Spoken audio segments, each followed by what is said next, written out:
Hi అండి, this is లయ. గురుద్వారాలో చేసేటువంటి ప్రసాదం ప్రతి ఒక్కరికి ఇష్టమే కదా. దాన్ని ఎలా తయారు చేద్దామో ఇప్పుడు చూద్దాము.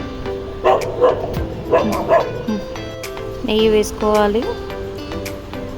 నెయ్యి తర్వాత ఏ కప్పుతో అయితే నెయ్యి తీసుకున్నామో అదే కప్పుతో ఇందులో గోధుమ పిండిని వేయాలండి. గోధుమ పిండిని వేసిన తర్వాత ఉండలు లేకుండా దాన్ని కలపాలి.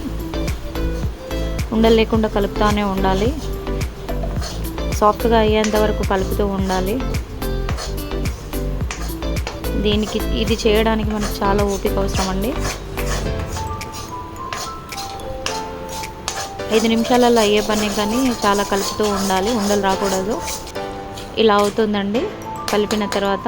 దీని తర్వాత నెక్స్ట్ ఏ కప్పుతో అయితే మనం కొలత తీసుకున్నామో గోధుమ పిండి కానీ నెయ్యి కానీ అదే కప్పుతో షుగర్ తక్కువ ఉన్న వాళ్ళు 1 కప్పు వేసుకోండి. ఎక్కువ కావాల్సిన వాళ్ళు 2 కప్పులు తీసుకోవచ్చు.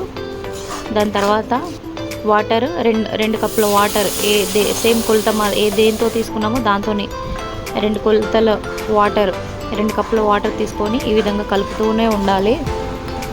ఎందుకంటే కలపకపోతే పిండి అనేది దగ్గర పడుతుంది. ఎందుకంటే గోధుమ పిండి కాబట్టి ముద్దలుగా అయ్యే అవకాశం ఉంది కాబట్టి ఖచ్చితంగా కలుపుతూనే ఉండాలి.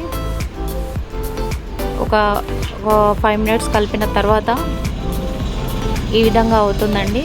ఈ విధంగా అవుతుందంటే ఇంకా కొంచెం కలుపుతూనే ఉండాలి. మళ్ళీ ఒక 3 to 4 మినిట్స్ ఇట్లా కలుపుతూనే ఉండాలండి. మనకు అర్థమవుతూనే ఉంటుంది. ఇలా కలిపిన తర్వాత దగ్గరకు అవుతుంది. పిండి దగ్గరికైన వెంటనే సర్వ్ చేసుకొని తినడమే, అంతే, రెడీ.